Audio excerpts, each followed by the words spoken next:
السلام علیکم جی۔ جناب عمران خان صاحب جو ہیں وہ روس کے دو روزہ دورے کے بعد یا تو پاکستان پہنچ گئے ہوں گے یا پہنچنے والے ہوں گے جب یہ آپ ویلاگ ملاحظہ کریں گے۔ عمران خان صاحب نے اتنے اہم موقع کے اوپر، جبکہ روس جو ہے وہ ایک اور ملک کے اوپر جو کہ مغربی دنیا کا اور امریکہ کا اتحادی ہے، اس کے اوپر جب حملہ کیا تو اس وقت ہمارے جو مہاتما ہیں ان کے قدم مبارک جو تھے وہ روس کی سرزمین پہ پڑ چکے ہوئے تھے، بلکہ کچھ ناقدین اور کچھ حاسدین تو یہ بھی کہتے ہیں کہ جس لمحے کہ وہاں پہ قدم ہوئے اس لمحے روس نے حملہ کر دیا۔ روس نے کتنی نیک فال نکالی، آپ یہ کیوں نہیں دیکھتے نا؟ روس نے کتنی نیک فال نکالی، وہ ہمیں پڑھایا جاتا ہے، بلکہ ہمیں بتایا جاتا ہے کہ اس ہفتے میں سب سے نیک وقت جو ہے یا پاک وقت جو ہے اسلامی نقطہ نظر کے مطابق وہ ہوتا ہے جب کہ امام جو ہے وہ جمعہ کا خطبہ دینے کے دوران وقفہ کرتا ہے اور بیٹھ جاتا ہے، تو وہ سب سے بہترین لمحہ ہوتا ہے۔ تو سلطان صلاح الدین ایوبی جو تھے وہ اس وقت دشمن کے اوپر حملہ کروایا کرتے تھے، منجنیقوں کی بارش، منجنیقوں سے پتھروں کی اور بارود والی ہانڈیوں کی، یعنی کہ اس زمانے کے بموں کی بارش کا آغاز ہوتا تھا، اور یوں اس مبارک ساعت کے اندر جو حملہ ہوتا تھا اس میں کامیابی ان کے قدم چومتی تھی۔ لیکن ظاہر ہے بھائی آپ سلطان صلاح الدین ایوبی کی طرف ہے نا، ٹھیک ہے، لیکن دوسری پارٹی پہ کیا بیتتی ہوگی یار؟ ان کے لیے تو وہ لمحہ نوست کا ہوگا کیونکہ وہ ان پہ حملہ ہوا اور وہ ہار گئے۔ تو بھائی آپ تو اس بات کا کر رہے، آپ تو ہیں نا امریکہ کے پٹھو اور ایجنٹ اور مغرب کے دل دادا، ٹھیک ہے، اور میں صرف دادا آپ دل دادا ہیں ان کے، تو بھائی جان وہ تو دوسری پارٹی ہے جو رشیا ہے، اس کے لیے تو پھر وہ نیک ساتھ ہوگی نا، نیک قدم ہوں گے نا جو ان کی سرزمین پہ پڑے، اور ان کے جو تھے موکلین کے حاملین لوگ اور خواتین، انہوں نے ان کو بتایا کہ یہ جو ہے وہ کون سی گھڑی ہوتی ہے، ہاں مبارک گھڑی ہے، تو اس لیے اس پہ حملہ کر دیا جائے۔ تو انہوں نے حملہ کر دیا۔ کافی دنوں سے وہ خطاب کرتے ہوئے پائے جا رہے تھے، گھنٹوں لمبے خطاب پیوٹن صاحب کرتے ہوئے پائے جا رہے تھے، لیکن میں اس کے اوپر کچھ کہنا نہیں چاہ رہا۔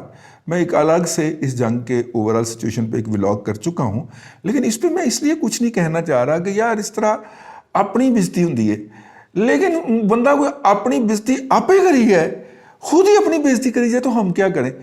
آپ یہ کریں کہ سب سے پہلے یہ ویڈیو دیکھیں جو ہمارے وزیر اعظم صاحب وہاں پہ پہنچے اور ان کا جو استقبال ہوا۔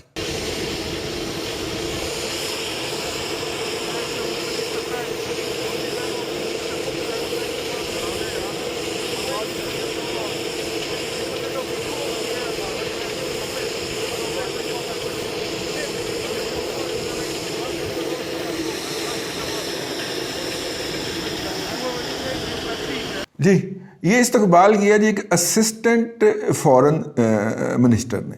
اب وہاں پہ ہمارے ایک صاحب نے بتایا، کنفرم نہیں ہے، لیکن انہوں نے کہا کہ یہ جو اسسٹنٹ اور ڈپٹی ہوتے ہیں ان کے دفتر خارجہ کے اندر، کہلاتے تو یہ بھی منسٹر ہیں لیکن یہ ملازم ہوتے ہیں وہاں پہ باقاعدہ، جیسے CSS کر کے نہیں ہمارے فورن سروس میں جاتے ہیں، یہ وہ والے لوگ ہوتے ہیں۔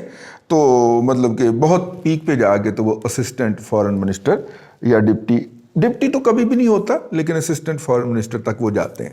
تو پروٹوکول دینے کے لیے انہوں نے افسر رکھے ہوتے ہیں، تو انہوں نے ان کا استقبال کیا۔ ہمیں اس پہ کوئی اعتراض نہیں ہے، کوئی حق نہیں ہے، ہمیں وہ یوتھیوں کو سیلیبریٹ کرنا چاہیے، اور وہ سیلیبریٹ کر رہے ہیں بھرپور طریقے سے۔ وہ کہتے ہیں آگ لگی ہوئی ہے نا، تو میں کوئی یوتھیا میرے ہتھے چڑھ گیا صبح، میں کہا ہاں اتنی اگ لگی ہے کہ یوکرین تک اگ پھیلی ہوئی ہے، میرا مطلب اتنے تو لگتا بڑی پٹواری نے وہ اینی اگ لگی ہے انہوں نے۔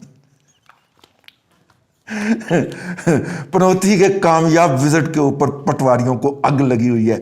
تو دیکھیے اس میں دیکھیں وزیر اعظم صاحب نے 2 حرکات ایسی کی ہیں جو کہ ظاہر ہے کہ اس منصب کے حامل کسی بھی شخص کے لیے مناسب نہیں ہے۔ ایک تو جب دونوں ملکوں کے قومی ترانے بجائے جا رہے تھے تو بیچارے سے کھڑا نہیں ہوا جا رہا تھا، وہ کبھی بھی ایسے دیکھ رہا، کبھی ایسے دیکھ رہا، کبھی کیمرہ مین کو دیکھ رہا۔ وہ ان کی اس حرکات کو میں غور سے دیکھ رہا تھا، اور اگر ہمارے دوست آپ کو دکھا پائیں، جو کہ وہ نہیں دکھایا کرتے لیکن امید کی جانی چاہیے۔ اچھا، دوسرا، جب وہ باہر نکل رہے ہیں، اینشیسلی ویٹنگ بھی نہیں کہہ سکتے آپ، اینشیسلی جو ہے وہ نان ڈپلومیٹک ورڈ ہے، ٹھیک ہے، اور اس طرح کی آپ بات کرتے ہیں استعمال، اور یہ زبان جو ہے جب آپ کے لیے کوئی استعمال کرے ڈپلومیسی کے اندر تو اس کو گالی تصور کیا جاتا ہے۔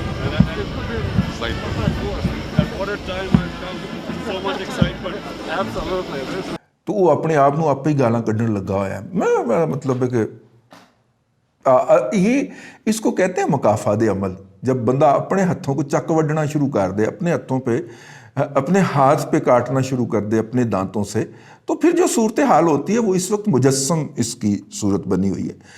اب آپ ایکسائٹڈ ہیں بھی تو یہ کہنے کی ضرورت کیا ہے بھیا؟ اب آپ کہیں گے کہ میں اس کو کیوں لے کے بیٹھا ہوں، حالانکہ میں نے طے کیا ہوا تھا اس پہ کوئی کومنٹ نہیں کروں گا۔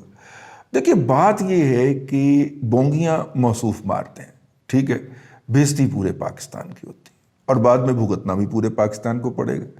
جس طرح کے 70 سالوں کے اندر جتنا قرض لیا گیا، اس قرض کا 70% جو ہے یہ ان 3 سالوں میں لے چکے ہیں۔ ادا تو آپ کے اور میری اگلی نسلوں نے کرنا ہے نا۔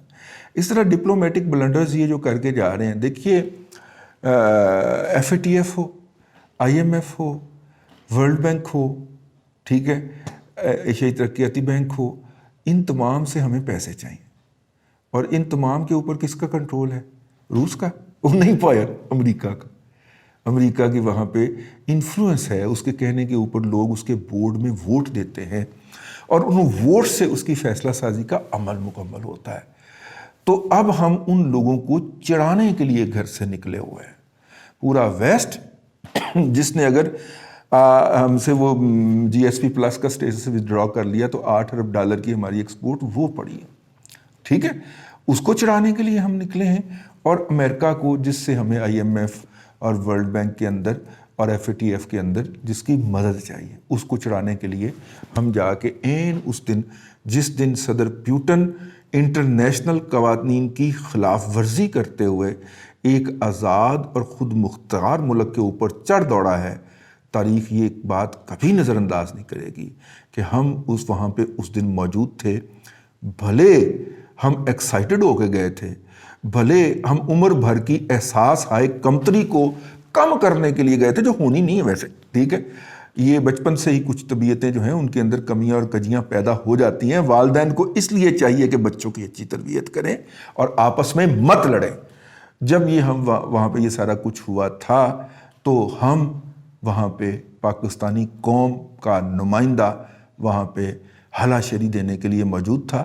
ہم نے دنیا کا منہ تھوڑی پکڑ لینا ہے کہ ہم کہیں گے کہ نہیں یار ہم تو بھیک مانگنے گئے تھے، کہیں گے نہیں آپ حلا شری دینے گئے تھے، آپ واحد اسلامی قوت ہیں، آپ کی وہاں پہ موجودگی بہت کچھ سمبلائز کرتی تھی۔